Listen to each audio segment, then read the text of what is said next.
Define yourself. Will you impact the future? Will you lead the pack? Will you engage the world? Will you find the cure? Will you be the hope? So, will you? Come see how St. John students are changing the world every day. Visit us today.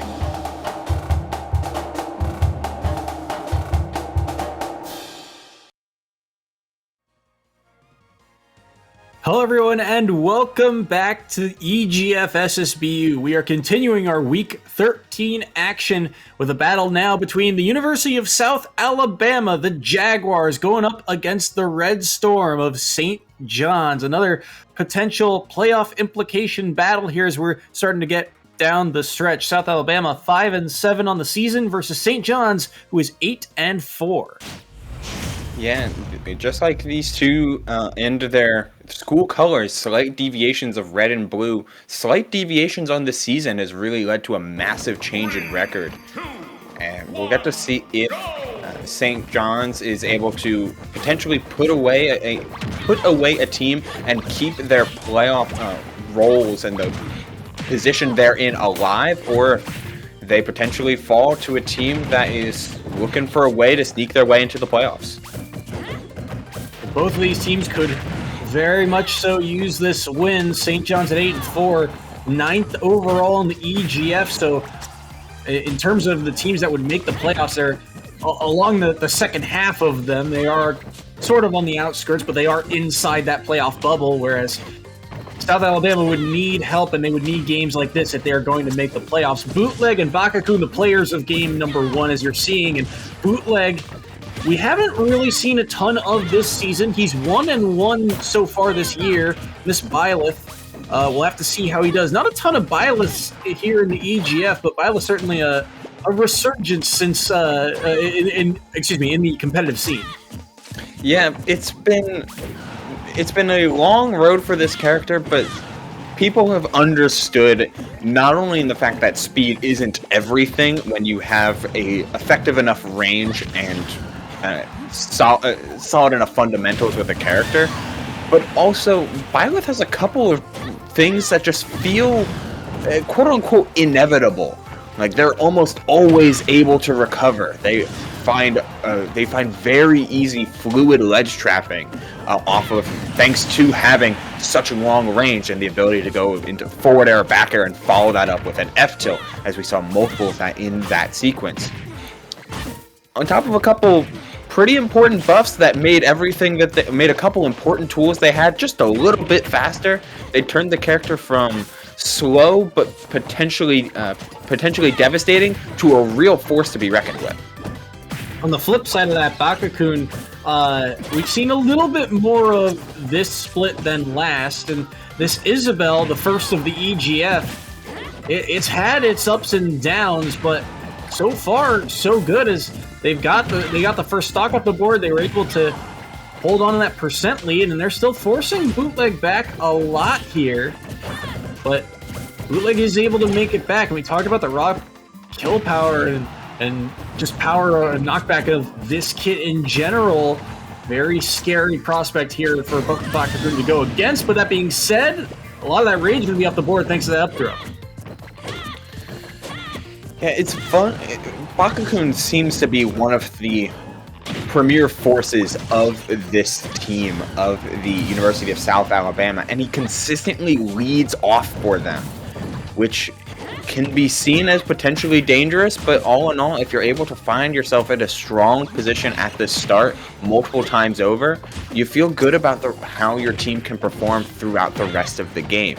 Though it seems like this very first game of the set is starting to come down to the wire. Both players scrapping and finding individual hits, but very rarely taking it more than just that 1 or 2 button string. The gyroid being set off, yet another neutral coming out from Bootleg as Bakakun does go deep that time, taking advantage of that slow speed. If Byleth is in range to upbeat, it can be a little bit hard to interact with, so being willing to go off and try to intercept does find a lot of reward if you do play careful with it. And Bakakun also, part of the function of those Animal Crossing characters, right, is that the closer they are when that forward air hits you, the stronger I believe that hitbox is. So smart play there from Bakakun to go off stage and snipe Bootleg out and get that stock. So it is South Alabama taking game number 1, getting themselves a point on the board. And I'm curious to see if there's any either character changes coming through here. We've seen Bakakun play also Pac-Man in the past, but this Isabelle seems to be the tried and true. Bootleg, again, I think has mostly been running this Byleth, but I think we've also seen them play, I believe it was not ZSS, but there's also other characters that Bootleg has in their cast, so curious to see what changes. If you're Bootleg here, I mean, you were down for most of this game, but it certainly didn't feel unwinnable. What has to change in game number 2? What needs to change for Bootleg is to not get overly concerned with looking for starters. Especially in the latter half of that game, in the final stock, Bootleg would get to ledge, neutral get up, and then immediately start swinging like they were in neutral. You still have to deal with corner pressure. You still have to deal with Isabelle, just like with any character and any player, maintaining and playing the stage control game. The errant jump in that Bootleg tried to perform just to immediately get back to neutral, immediately start scrapping, ended the game. Yeah, and it's very easy to kind of fall into a trap like that, right? We talked about ledge trapping a couple of times throughout today, but you know, that's why ledge trapping is so important, right? Because if you just go for something early and you're not prepared, you end up just getting hit back off stage again, and then you're forced to recover again. And one too many recoveries gets a little bit predictable, and Bakakun said, hey, if he's not going to pull the trigger early on something like an up B to try and recover, I've got the opportunity to go out there and land an edge guard. So Bakakun smartly taking advantage of that. And as we get ready for game number 2, Battlefield the site, I do like this a lot for Bootleg. The platforms make it a lot more difficult for Bakakun because you get just a lot more coverage from Bootleg. Yeah, and you get some fun little interactions when it comes to the both up tilt and the up special from Byleth, and some interactions on springing off but then able to wave land onto the platforms. Byleth has some nice mix on this stage, and I really do enjoy it. On top of the consistency that she can have in ledge play scenarios, but you do have to respect that slingshot from ledge, and it really seems like Bootleg is trying to almost ignore it and go through their normal ledge trapping flowchart. You can't be doing that against both Villager and Isabelle. They play a very different game when it comes to coming back on stage and having very good options because of it. Kind of an awkward interaction there as Bakakun was able to get out of the rapid jab from Bootleg, as percent in Bootleg's favor, but still does have to play carefully here. Like you said, running into a lot of the stuff that Bakakun has done very well at, as Bootleg has stage control here, and it will end up getting that up smash. That is a surprisingly good up smash. Just can scoop and cover so much distance. It's all about the range, and up smash covers this, follows the same idea as the rest of Byleth's kit, which is very much a whole kit with one central theme. And if you're able to play to that theme, then you can do very, very well. But even the weak hit of that forward smash does close out the stock, as Bakakun keeps it close and maybe even will take the lead, missing the punish on the neutral tech. But they're still keeping this advantage rolling, as that could have been the stock, but wait for Bootleg to save their jump just in case they got hit out of a tether. Very, very well done. I thought Bootleg got his jump stolen, but that was, very clean from Bootleg to hold on to that jump. Now, possibly an edge guard attempt, won't be able to do so. Bakakun will be able to make it back to ledge. And oh my goodness, that forward smash, the sweet spot lands, and that is going to be the stock. With ledge trapping, like, there's so many ways you can spell out just how good the character is in a position like that. Forward tilt covering a lot of space and able to stuff out jumps. And when you're sitting at roll distance, forward smash can angled down can hit ledge, or angled up can punch away early jumps. Oh, and 152 now. This is a lot of rage, and the first up air we've seen of the day from Bootleg as they look to keep this train rolling. The down angled forward smash clipping on the slingshot, but no worse for wear is the Bootleg until they fall into the slingshot. The fishing rod. So, second stock off the board of Bootleg, and that rage says goodbye for a moment, but these two have been playing it very close. Bakakun will have to try and make a comeback here if they are going to try and seal away the stat and keep that goose egg on the board of St. John's. That being said, they are at the percent differential here, and they will be able to make it back to stage, and you can start to see some of the setups here from Bakakun, but there's not much that those grounded rockets have been able to do. But now the mistechs are starting to add up, as that's a lot of damage back, but the sweet spot of the back air is what lands first, and Bootleg takes game 2. No hesitation. Very well played on the part of Bootleg as they hold together what is generally a slow-paced matchup. They're able to hold together from a potential comeback that Bakakun was starting, and they do what Byleth does best, which is using that range to call out movement.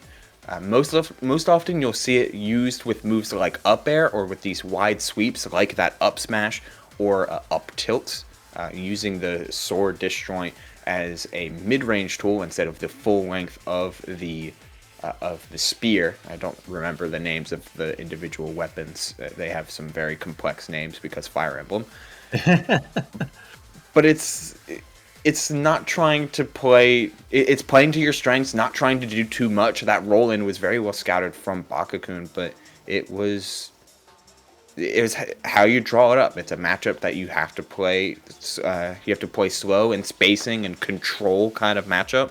And in game 1, Bakakun found the means to control the game state. In game 2, it was primarily Bootleg after this forward smash. This forward smash was really solid, well spaced, and just catches the jump. Oh, I see. It was a drop down from ledge, jump back. They tried to do the forward air, which is something that Bakakun actually had not really done a ton of this game. And the one time he does it, it gets scouted out by Bootleg's forward smash. Yeah, it's such a common option for characters that have those big reaching forward airs.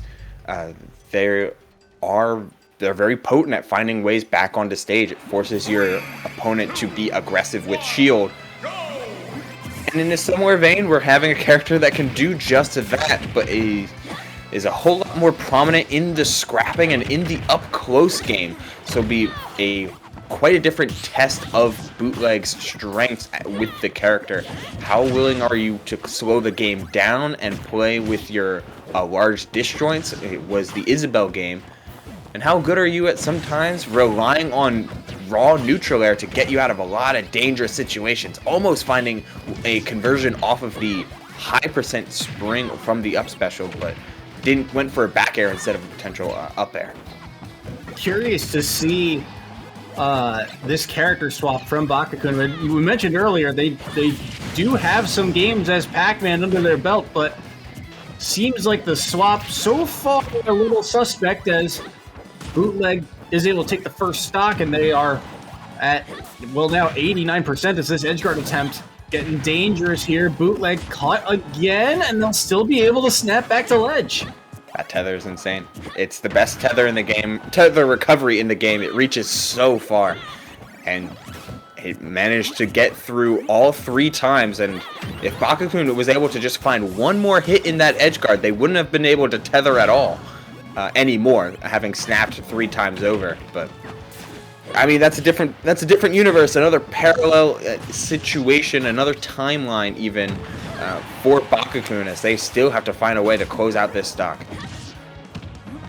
Bakakun at 54%, still, as you said, trying to find a way to close this one out. Trying to play around this hydrant, wanted the back air but couldn't find it. Uses the orange, and they'll be able to make it back to stage. But Bootleg at 166, so there's the apple coming through to clean up that first stock. So Bootleg drops his first one. Quick combo here from Bakakun, but it's quickly answered back again by Nair. That's the sweet spot of the forward air, and that's going to take the stock. And now Bakakun, they've got their back against the wall here, down to basically a full stock. Oh, looking for a potential jump, but the roll is caught by that up tilt anyway. Violet with that coverage, and Bootleg playing this very, very smart until Bakakun was able to find some starters of his own, forcing this into a scrappy game as the jump was almost called out. That's a super great niche mix-up. It's a very powerful micro interaction that Violet has to call out jumps with the up-angled forward smash. Bakakun escapes with their life and with a chance to try and bring this back, but even with the small burst range of Violet, Bootleg is making the most out of it. 74% on Bakakun to the 112, but still that full stock difference. Still trying to find a way to end this stock. Good catch on the tether. That should be it. Yeah, the up B, that has got a lot of range to it, but that's not quite in that distance. So it is a last stock scenario here between these two. Bakakun continuing to chip away here. This is getting scarier and scarier for Bootleg, who had a lot of control early, but now the percents are dead even, and they're at 75. We've seen Bootleg a couple of times, though, land those sweet spots. We'll see what happens here as they fight for stage control. I like that Bootleg is starting to back off with some of these arrows, but Bakakun reaching into their bag of tricks a little bit and using Pac-Man's very solid frame data. Another side B, but that one is properly punished. Bootleg using this range from the forward and back airs. The punish comes in on that up smash. The apple comes in. Good thing it sends you high, or else that could have been a very dangerous spot in order to go for a tether cancel. Percent's now leading into... wow, the percent was leading into Bakakun's favor, but they risked it all when they really didn't need to. Still playing with a deficit mindset, and it got them far enough to take the lead, but it also lost them the lead. That whole last sequence was, I mean, it looked like Bakakun, like you said, was starting to mount that comeback. And when that Galaga landed, I thought, oh, he's going to pull the trigger on the side B. And then, as you said, he got a little greedy here, trying to recover with it, using it aggressively. And the hydrant ends up pushing Bootleg over to ensure that the down smash, or not the down smash, the forward smash lands and seals that stock away. So Bootleg takes game 3, but it was between these two very, very close. Yeah, tight game up until the very end, with it almost leading to a almost ending in a very, very strong comeback, which could have set a very important tone for the University of South Alabama. But it will go to St. John's, who does start with a very, very slim 3-point lead. The Pac-Man, I did not mind the Pac-Man switch in theory, but it felt like the Isabelle was just a little bit more practiced. Yeah, I agree. The Pac-Man had its moments. Like, for example, the snipe off ledge there was very well done. To catch this tether with just the Z-drop, that was very well played. And you saw Bakakun had some right ideas, playing around with the hydrant, trying to land those back airs. He spaced the back airs very well, but it just felt like the bread and butter combos weren't as clean or as practiced as they were with the Isabelle. So yeah, it ends up here that the hydrant pushes Bootleg over to ensure that forward smash ends up hitting. So close, but it goes in Bootleg's favor, so congrats to Bootleg for taking his second game of the EGF. Now, as we get ready for set number 2, it looks like Jay Grunt has been locked in for the side of St. John's. We didn't get to see Jay Grunt last week when St. John's played against Seton Hall, but Jay Grunt is one of the kind of key players of this roster. He is money when he is played here in the EGF. 5-1 this season. He was 8-0 last season during the regular season, so few and far between did he ever drop a game. And really, I think the only game he dropped was against UTA, the newcomers to the EGF scene. His Greninja is, it is very well done, but we've also seen in the past the Samus for rare occasions, rare matchups, so curious to see if he ends up bringing that out here against, South Alabama. Dracolian being, I believe, locked in here for the side of South Alabama. Dracolian, we've seen a couple different characters. We haven't seen him too much necessarily this split in particular. 0-2, but we've seen mostly DLCs, the Sora and the Kazuya both making appearances. An interesting kind of set piece and for Dracolian. Fortunately, Greninja just kind of does extremely well at picking holes in how Kazuya plays as well as how Sora plays. Sora being a very air-based character and Greninja specializing in catching landings with that dash attack can make it very frustrating for Sora to set up a potential zone. Meanwhile, Kazuya hates being in disadvantage. A 7-frame jump squat on top of a very slow double jump makes it very hard for Kazuya to escape disadvantage, forcing use of these command dashes and command inputs like the Electric Wind God Fist in order to break through a Greninja trying to dash right under their feet. If I would have to give an edge to one of the two, I would say that trying to stay grounded with Kazuya is a little bit easier than trying to avoid getting your landing caught with Sora. But both seem like they're in the general reign of Greninja makes things frustrating, but it's far from undoable for both sides. It's just a matter of how Dracolian wants to confront such a beast that is Jay Grunt. And Jay Grunt, again, one of the key pieces of this. Yeah, really. Between him and Mr. L, those were kind of the go-to guys for this roster in previous seasons and in previous weeks. And they are actually typically, we don't see them until the 4th or 5th slot. Usually, it's rare to see them, get these early kind of games. So curious to see what the game plan was, or what Jay Grunt will bring out here. It is the Greninja and Dracolian going with the Sora. We have seen more Sora from Dracolian than the Kazuya, so this does make sense. This is more of the comfort pick. So PS2 site of game number 1, and we are underway here. And off to an early little bit of a percent lead is Dracolian, just a quick 20. But again, Greninja, those combos, they can be quickly strung together for a lot of damage as things back to even here at the start. I like Jay Grunt took his time. They were in the corner, but Greninja's speed makes it easy to weave out of bad situations if given an opening. So they watch Dracolian whip, and they watch Dracolian commit to going to the platform right into Jay Grunt's loving arms, as that's not the way you want to start this game. Though the Sonic Blade comes in and they do get back to stage just fine. Oh, the edge cancel was clean.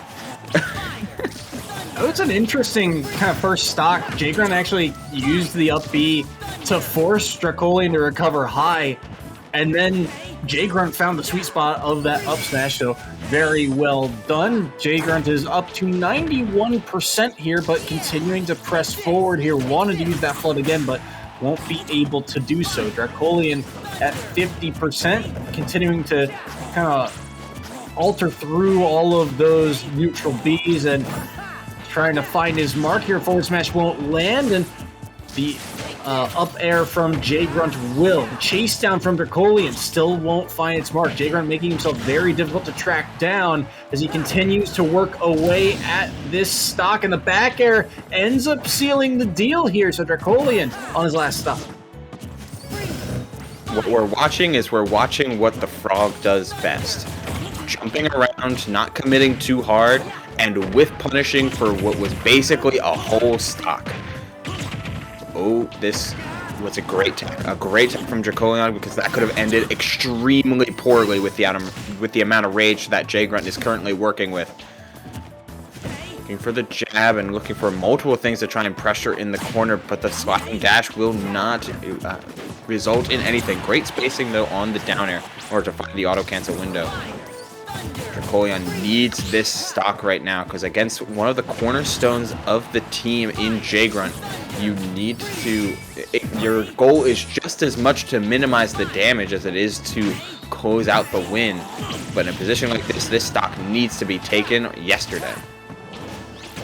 Two counters, kind of risky there. That side B ends up connecting, but Jay Grunt is going to survive. Not a ton of knockback on that move. 166 though, and there it is. I believe that was forward smash or forward tilt coming out just fast enough, but then quickly dropped down from Halo and ice game number 1 with the down tilt into the sweet spot. Jay Grunt gets 2-stock victory in game number 1.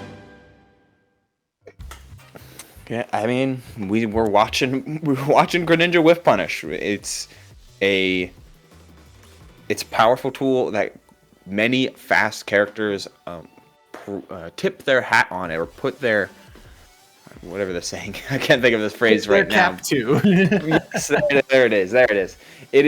It's especially strong for Greninja to have such a combo starting dash attack, to do so on top of a low dash to get underneath many of these potential landing aerials from Sora.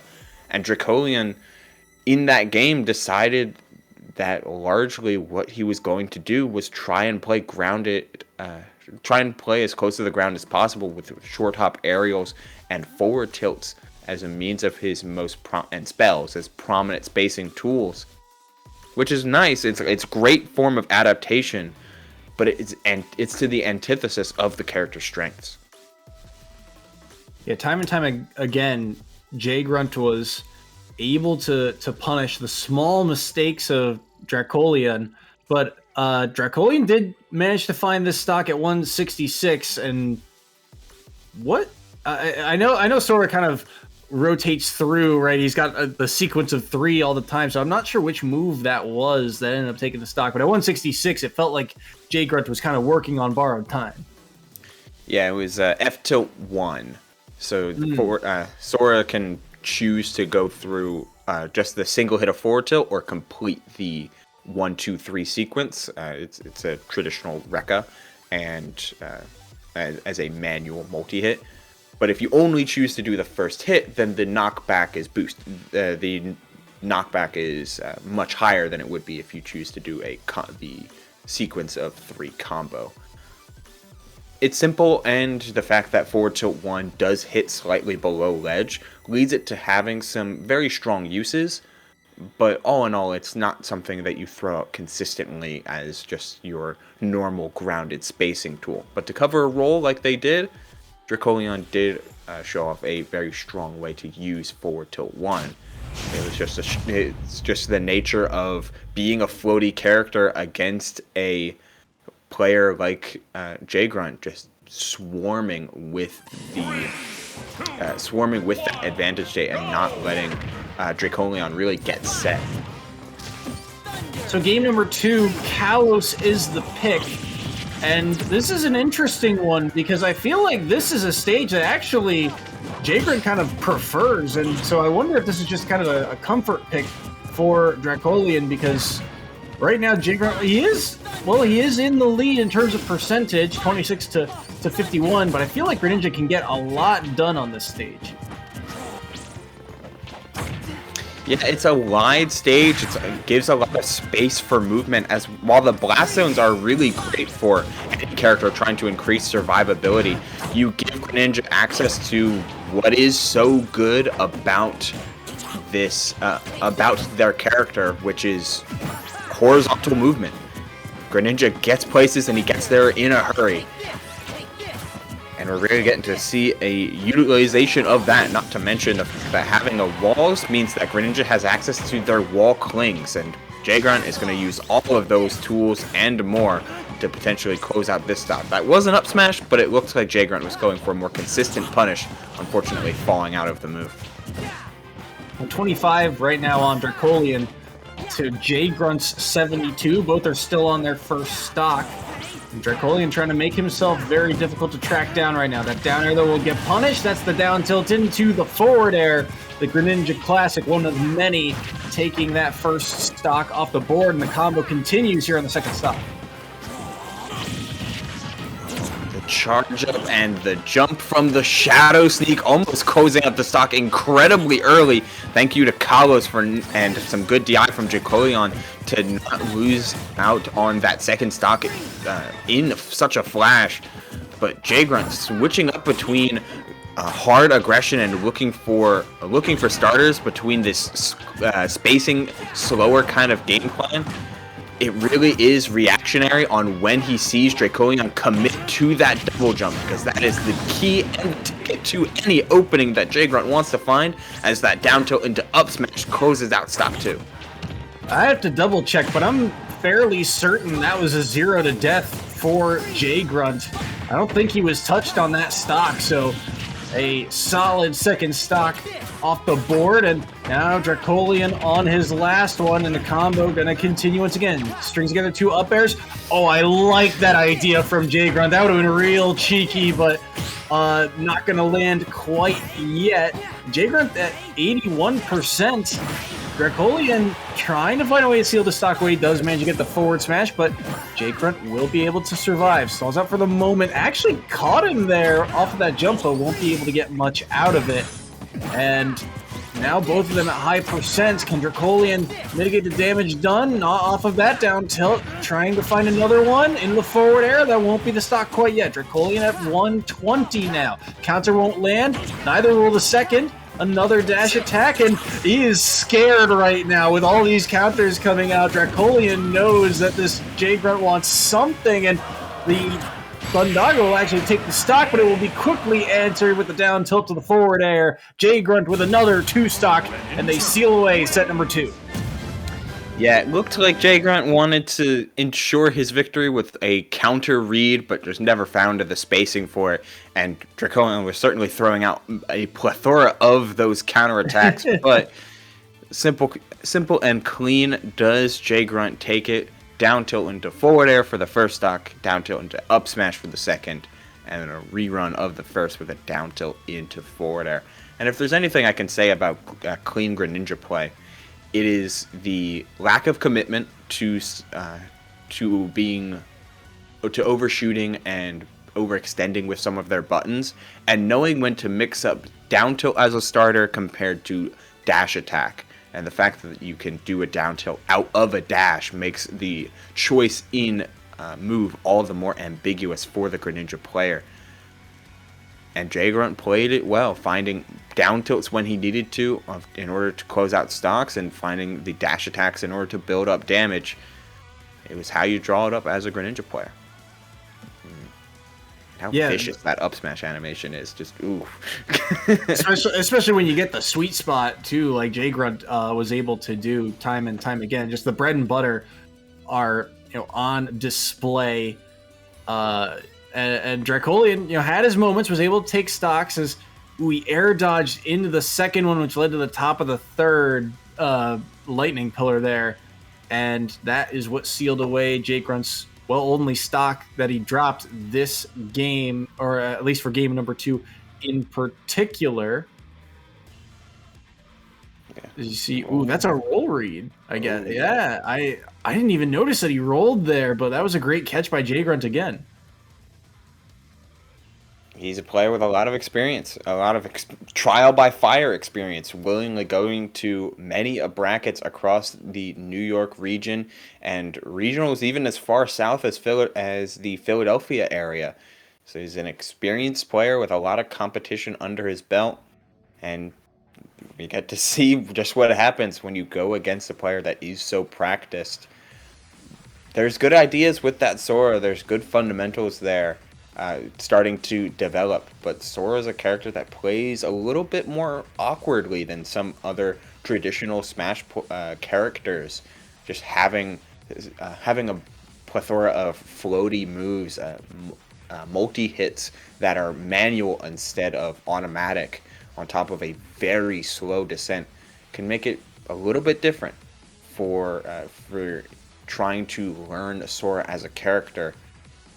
And part of what makes them so difficult is the fact that you have to learn how to maximize damage as Sora, which often comes through down tilts and up airs as opposed to their multi hits that of the neutral air, forward tilt, and forward air.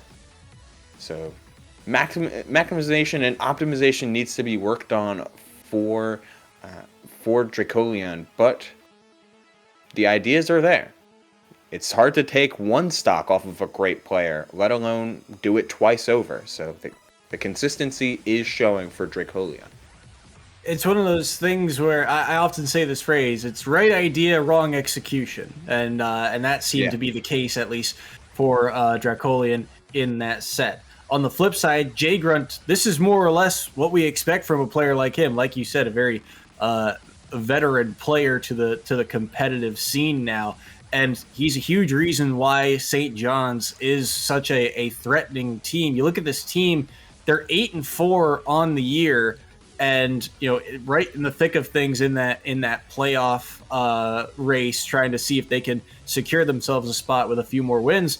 But when we talk about things like point differential, round differential being tiebreakers, St. John's is going to be one of those teams that's going to win a lot of the differentials because of players like Jay Grunt and Mr. L. They're 4th overall in the EGF in both round and point differential because of big wins like that. And as we get ready for the third set between these two, it is, I believe, Titka versus Red Rhino here. Red Rhino, the Diddy Kong in this game, and Titka being the Pokemon trainer. Red Rhino, I don't think we've seen this Diddy Kong from him in the past, although he does have a wide variety of characters. This one is a new one. Well, it's making a strong showing thus far, as Titka is opening up with a slight deficit, but this Pikachu turned Pokemon trainer will have to contend with this strong neutral that comes from Banana. Oh, I like that full hop with the banana toss as a means to try and find an extension, though missing the ledge trap punish will mean you're at the victim to Ivysaur up air, and the sharking that it can be done with that move is preposterously strong. Right now, with the lead only at 90%, Red Rhino going to have to find a way to respond. Wants the banana, but yeah, they're not making it any easier with that pickup, and back and forth into the neutral they go once again. They have to find a way to deal with that projectile as well. Like the idea there for the forward smash, but not quite able to land it because of that.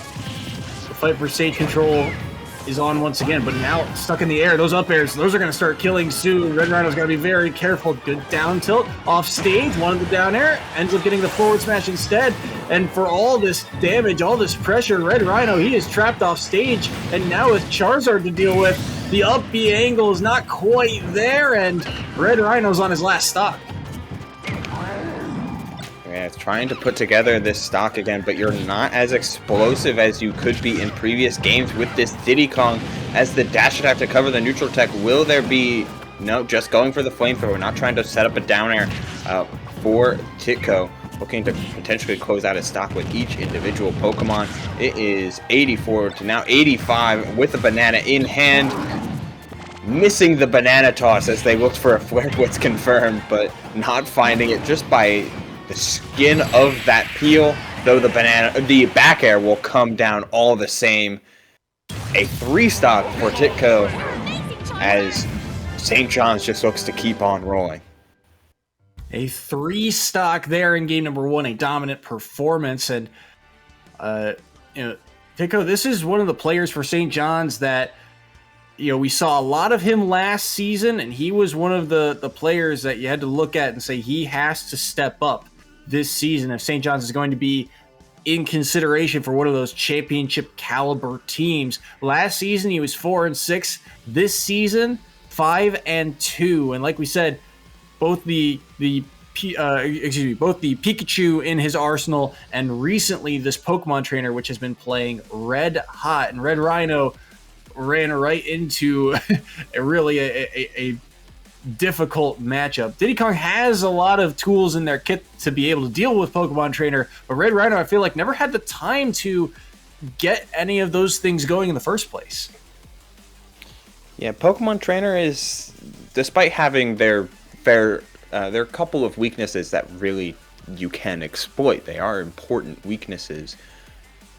Diddy Kong and Diddy Kong does have the tools to do so, but what makes Pokemon Trainer so effective is that their game plan is deceptively simple.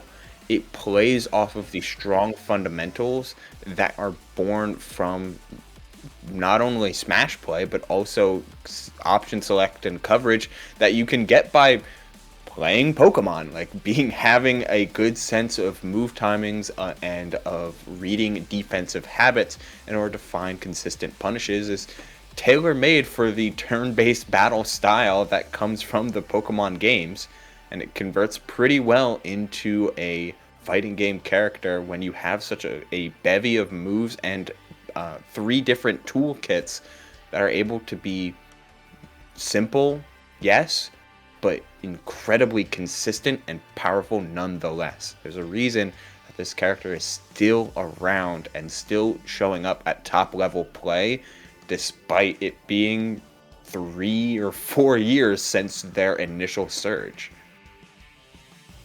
Yeah, no, absolutely. And I'm also curious to see, I bring this up a lot when Pokemon Trainer is played here. There are some players that tend to favor Pokemon more than others, or at least they are more proficient at certain Pokemon than others. Ivysaur is typically the go-to, right? Because you just kind of cover all your bases. You have all the movement you need, you still have the raw kill power, and you have a projectile that is, well, it's good. It breaks through neutral very, very well. So it just, Ivysaur can kind of cover all the bases. But for Tico in particular, I feel like it feels like it's almost week to week which one kind of shines, and maybe sometimes it's matchup based, and sometimes it's just whichever one is playing hot. But I feel like that's what I'm looking for is, is it more of a well-rounded, or is it, going to be the Ivysaur and Charizard that kind of take center stage? Is the Squirtle doing a ton of work getting a 0 to death in the first 15 seconds of the match? Cloud is such a enigma because they can be so good, and at the same time they can be so unfortunately frustratingly helpless at times. Though I am in the camp of Cloud believers, a character like Squirtle forces you to be a little bit more focused on properly spacing out not only back airs but also landing forward airs in order to properly contest Squirtle at the most opportune times, which does require a little bit of setup. You're coming down with a forward air. It takes a little bit more time. Though with the Ivysaur on field, you can play a little bit to your speed, which is why I like seeing Red Rhino keep with their limit. Alas, twice over, they have found themselves without their jump. And that is a Dead Cloud. that is, yeah, it's I was gonna say disastrous, but yeah, that's a better way of describing it, with how clean Tico has been on these edge guards. No jump on Cloud is a bad sign. And at 145, Red Rhino trying to mitigate another 3 stock here, but clean conversions here off the Mist Tech. That won't be the stock quite yet, but limit had to be used in order for Red Rhino to get back to stage.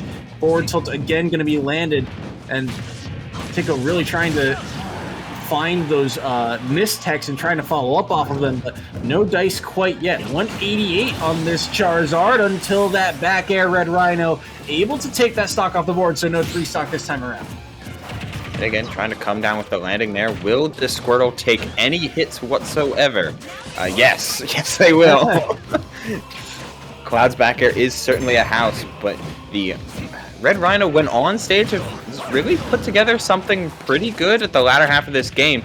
Maybe proving a little bit too little too late with how some of their defensive options have proven to be quite telegraphed. But when the Cloud's on stage, their neutral has been pretty good, and the recovery as well to avoid the Ivysaur down air by choosing to use Climb Hazard a little bit early.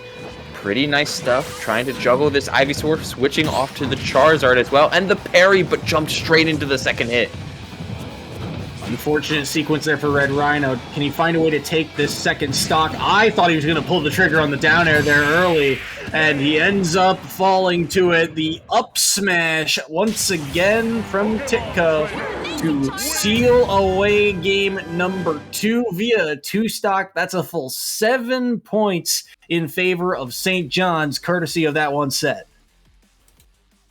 Yeah, and we get to a good look at what happened in this final bit, as they were pushing Titco to a disadvantageous position, but right here, they dropped through the platform, with this aerial, which is far from a bad thing. In fact, it's a great thing. That's a really good idea to use. Feign covering jump, force a grounded option that you can react to, all that good stuff. The problem is he dropped straight down with it after a roll that places him in a precarious position to where they aren't able to fully space the back air. Should they have drifted down and in and properly spaced to the full reach of that sword, this up smash whiffs and they're able to find a true punish with something like an F tilt at the very least. And if they react to the whiff, they can perhaps even charge a forward smash and close out this stock. But it's little things like that, and it's a little micro spacing of using the full disjoint of Cloud's sword that changes how a game can be played, whether you get punished out of shield or if you don't. And it's little things like that that I think have kind of, at least for the most part this season, been the story of South Alabama's season. The players on this team, they have their moments where they shine. I mean, this team is 5-7. They're only a game behind 500 at the moment. But there are just moments like these where they go up against a team like St. John's that's trying to be in that upper echelon of the EGF, and it just all doesn't quite come together on the same week, where just the few mistakes that they make get punished very hard, and players like Titco are able to take full advantage of it. Yeah, and as you mentioned before, like, right idea, wrong execution. It's the story of the season, and as unfortunate as that story is, it means that they're on the right path. Like, sometimes it can be frustrating to consistently lose close games and be gate-kept, but at least you're the ones being gate-kept, and you're not the ones instantly drowning. I guess glass half full, keep up the grind, because it's a long road to success. The 7 points in total earned from Titco this set puts the score line now at 17-1. So if South Alabama is going to win this, they would need back-to-back perfect sets from the next two players. And against St. John's, that is a near impossible task to ask, but it isn't out of the realm of doability. We'll have to see.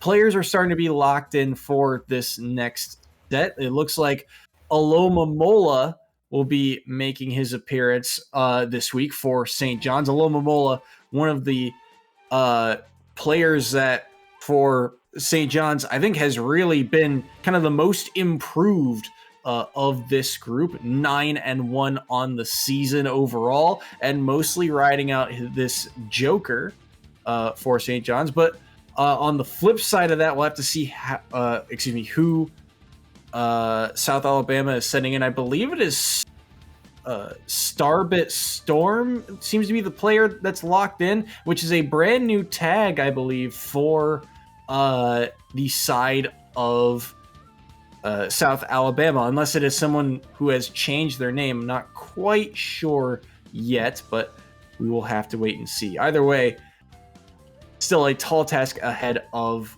the Jaguars here. As we look at the broad scope of things before we get ready for that next game, St. John's, again, they are a team kind of in the thick of things for that playoff race at 8-4. If you look at the standings, again, it is the top half of the league get into that national bracket, or if you win your conference playoff games, or if you win your conference championship, you are in. St. John's, they are in that central, they are in the East with South Alabama, so this is an in-division match, and those in-division matches count towards your division standings. St. John's, they are currently in 5th because of their 4 losses, 3 of them have been to in-conference teams. Looking at George Washington at the top of that conference, UTA, the newcomers, are also at the top of that conference. William and Mary, who they lost to at the very beginning of the year, is also in that conference. And Mississippi State, the defending champs of the EGF, all in the top half of the Eastern standings. So it's going to be very difficult for St. John's to try and make a run, it seems, because this division is so stacked with talent as it appears. South Alabama, though, if they somehow managed to pull off this, if they were able to pull off this victory, they could have passed St. John's in that standing. But right now, their backs are against the wall as we get ready for set number 4. Yeah, and making their way into the playoffs will be no easy feat, as both of these teams, thanks to how stacked it is, are kind of coming into the playoffs or approaching the playoff race as a little bit of a dark horse.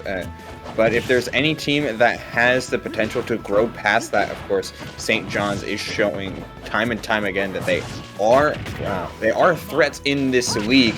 And with rising stars like Aloma Mola really proving that the characters that they play and the level that they're playing at isn't going anywhere anytime soon. On a stage like Smashville, Arsene can be such a house, and the mobility to get past Zapple and all these spells and get underneath for that landing, it all is quintessential Joker play. Weave in, weave out, bait and punish, and go in when the blue man is right and ready to roll.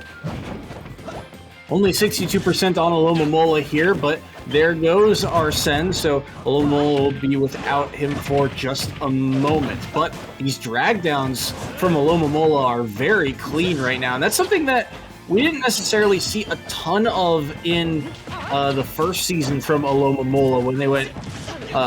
They were in a lot of the time playing the majority of the matches for St. John's, but the combo game wasn't always on point, and so to see that they're getting some of the more consistent hitboxes now shows the improvement that they've made as a player, and they're able to hold on to a lead right now because of it. The way that Joker operates oftentimes leads you to find openings before the percent windows allow you for his really masterful combos. Like down throw into back air is true, but you have to react to proper DI.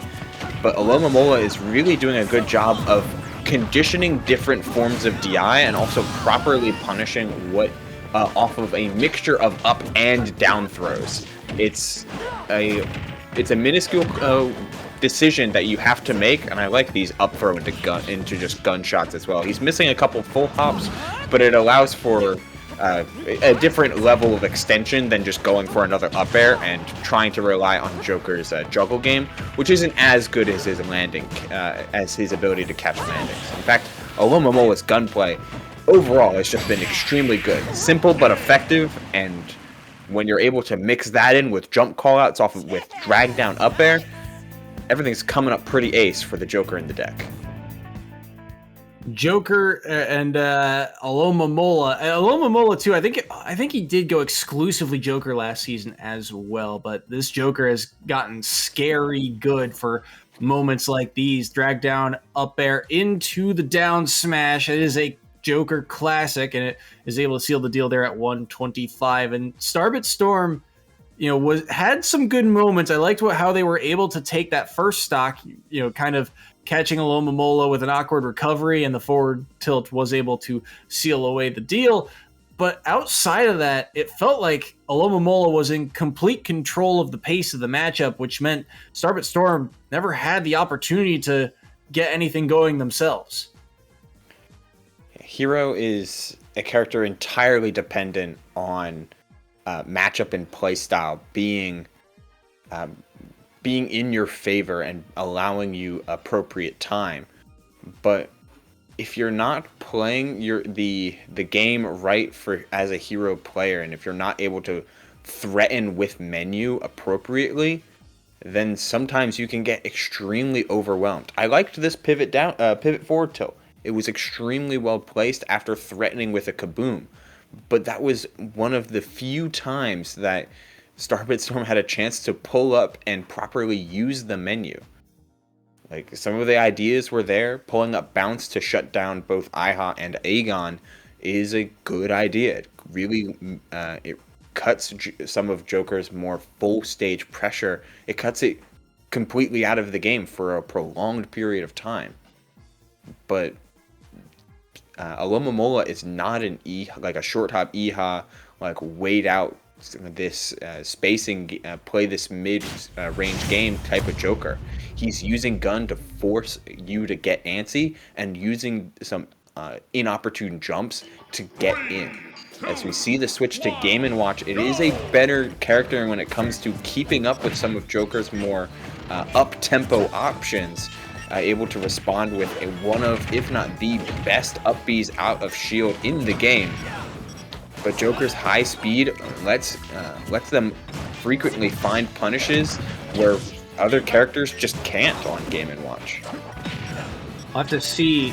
Off to a better start than that first stock, although right now at 85, things are starting to get a little bit dangerous. Remember, Game & Watch is one of the lightest characters in the game, and with only 22% on Alomomola, that Arsene will come out around the 60-ish% marker on that first stock. So Starbit Storm will have to play very careful here, but look at the work that Alomomola is doing with these back airs, just continuing to push Starbit Storm off stage. Here is Arsene, as at 66.6, that upbeat connects, and Alomomola is the one off stage for now, but the back air trades with the up smash, and Starbit Storm is the one who loses his stock.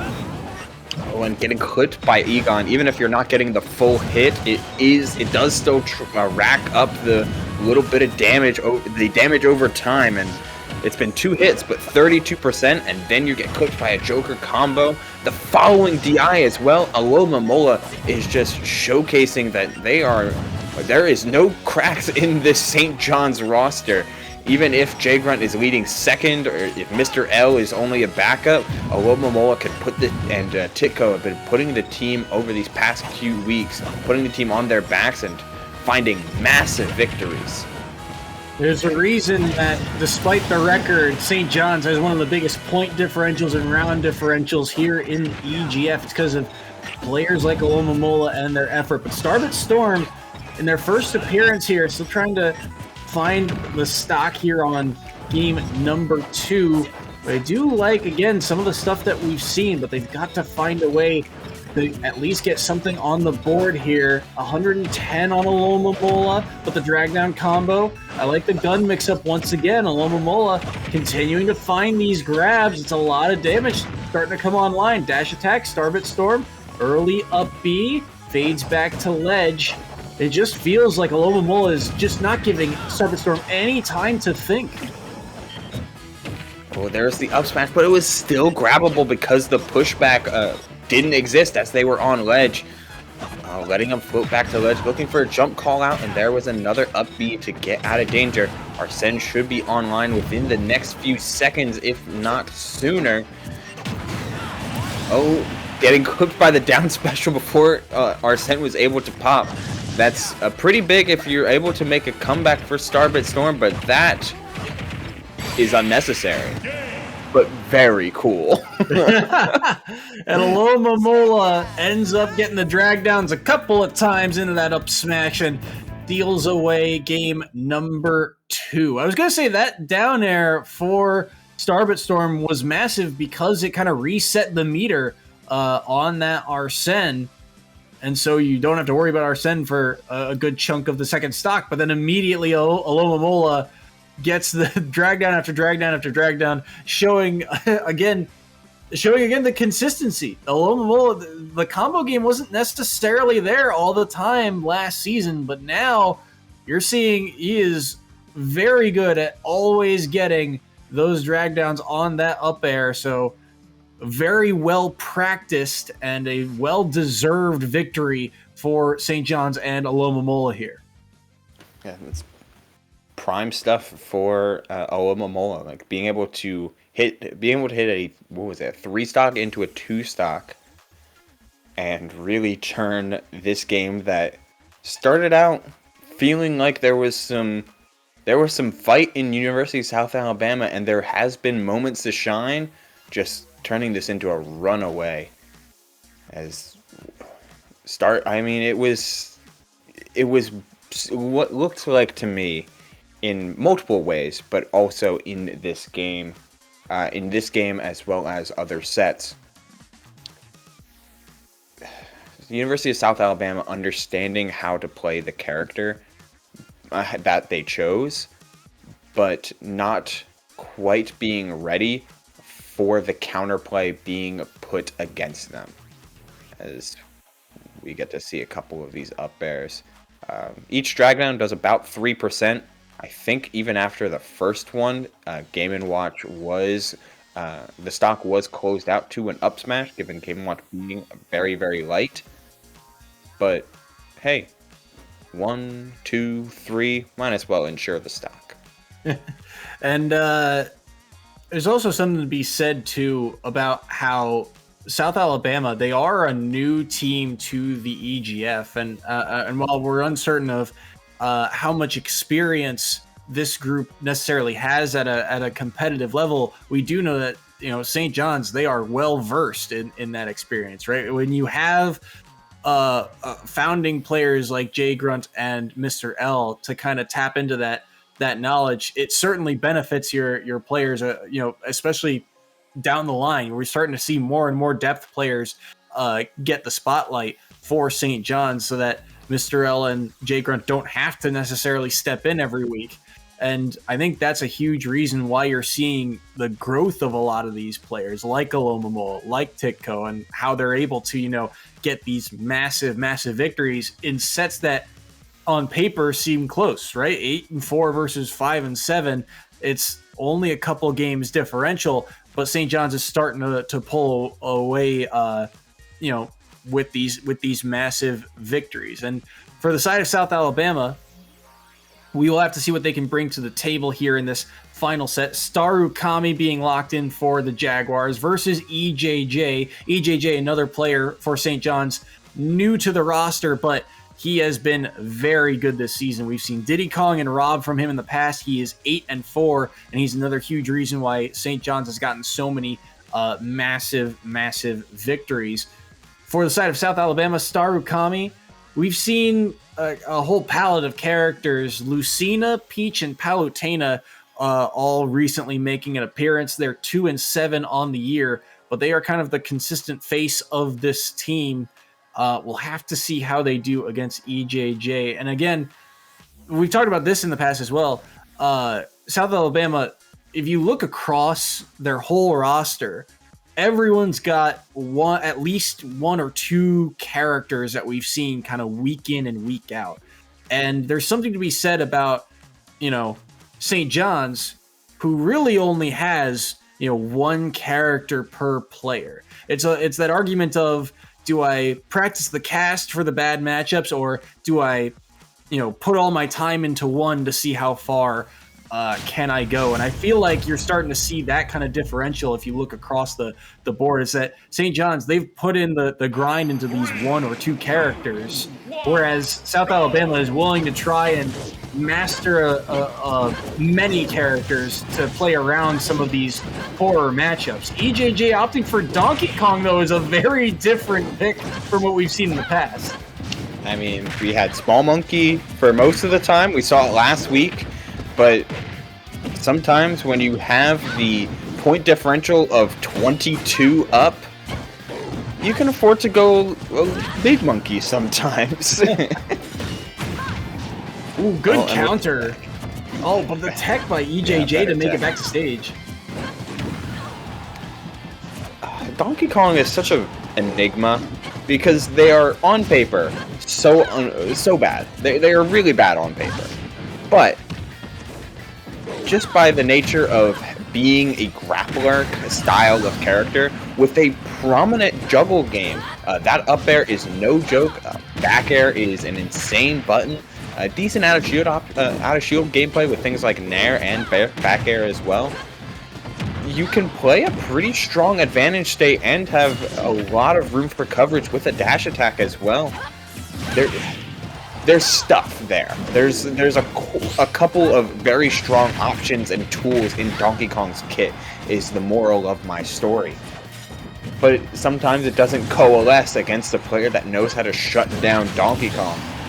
And Lucina can do that extremely well, assuming Starukami doesn't get flustered. Yeah, you gotta be,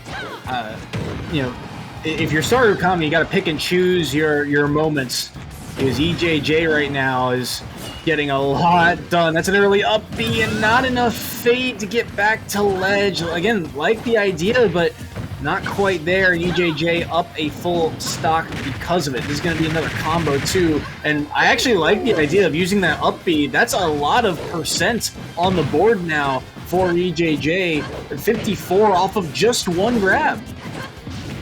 And I like the focus that Starukami wants to put out here. They want to juggle. They want to try and put DK above them and use these up tilts as a means of keeping Donkey Kong in disadvantage. But EJJ just finding ways to DI down or air dodge down in order to pull up shield and acknowledge that Starukami has not been willing to grab them. They're willing to swing their sword around, try and use these safe aerials and spacing. But if you're not threatening shield with either grabs or, in the case of Lucina, that shield breaker, then EJJ has looked very comfortable pulling up shield, taking a few hits, and or blocking a few hits, and moving on with one of Donkey Kong's 3 prominent out-of-shield tools.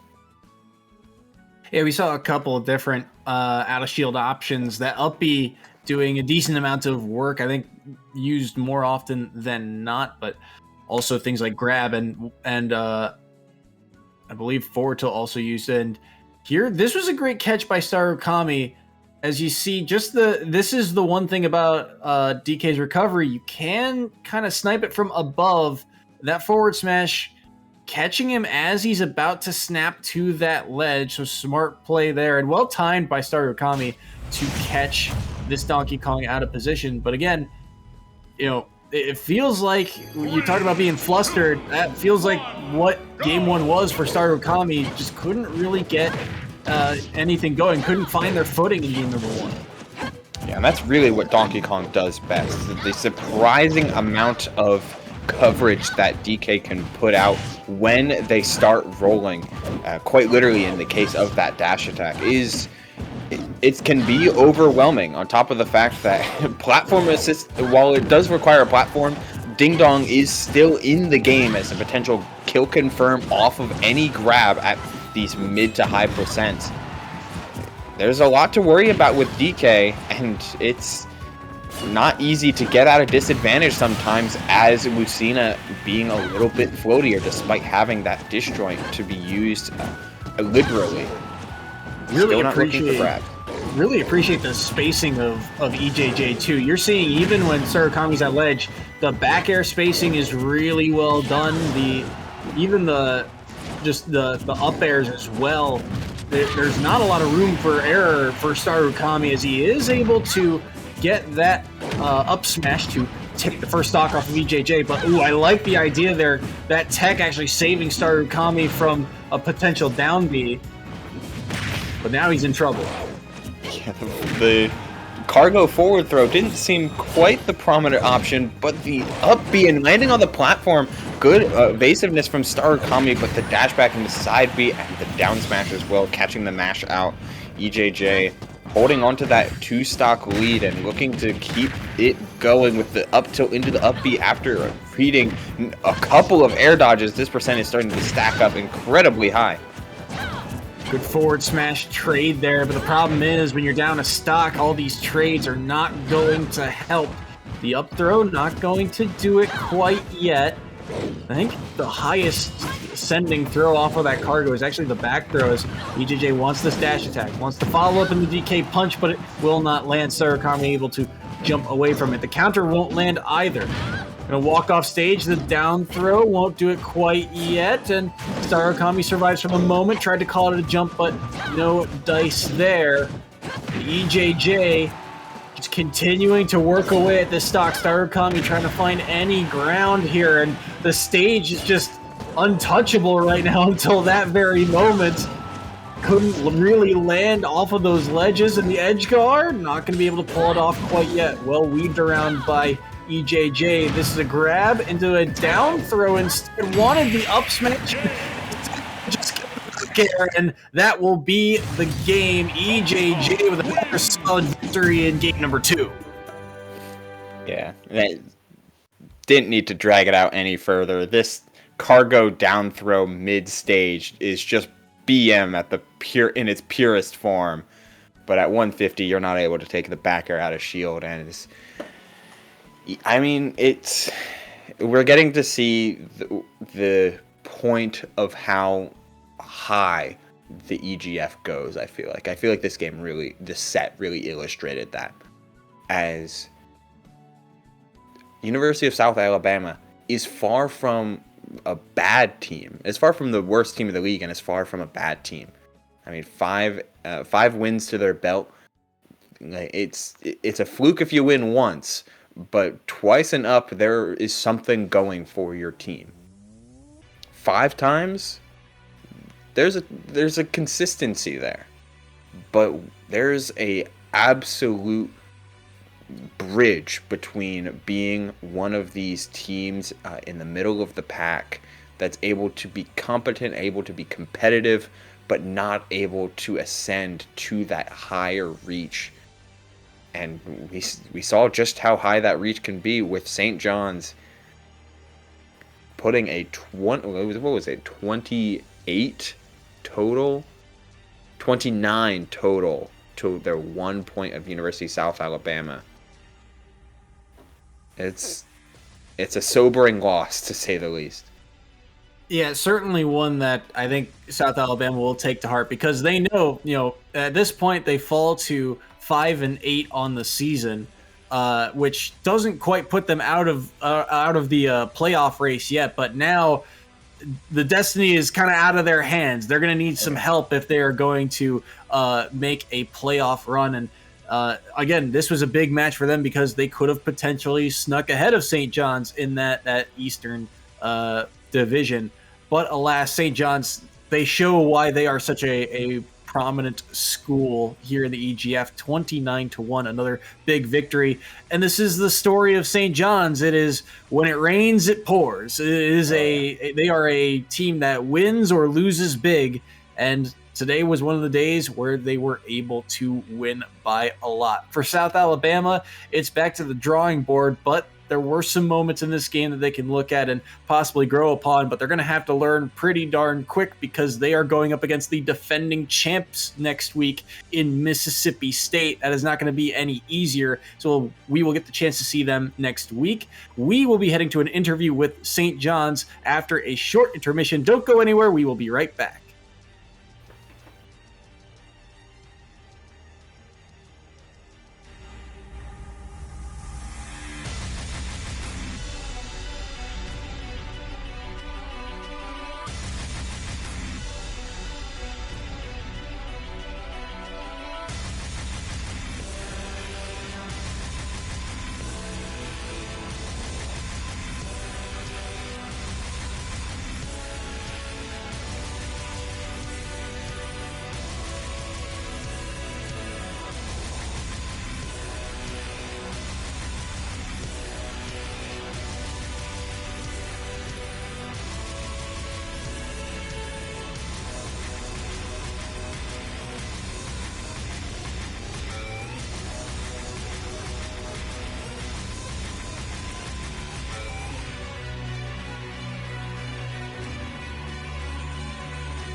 Hello, everyone, and welcome back to EGF SSBU. We are here with Titco after their victory over South Alabama. Titco, how are you guys feeling about your performance this week?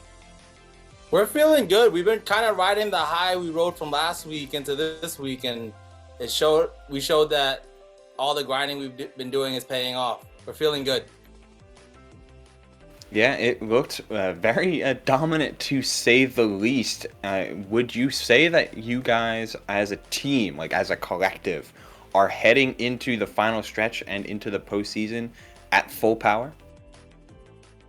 We're full power for the rest of the season, for next season, into the seasons going in. We're ready to keep going. Love to hear it. I really gotta say, between last season and this season, it feels like the depth of this roster. Last season we saw a lot of Jay Grunt and Mr. L getting a lot of the points for this team, but now between you and Alo Momola, you guys have really stepped up. EJJ in particular as well has gotten a lot of points on the board. What has been the difference maker for you guys between last season to this season? It's the confidence. It's definitely confidence in us as a player, because a lot of times when we're on EGF, all the lights are on us and we get quite nervous. We get a lot of stage fright. So from last season to this season, we were really good about keeping our nerves in check and really just keeping up the momentum and riding highs and just having fun. And the biggest thing for us is just confidence.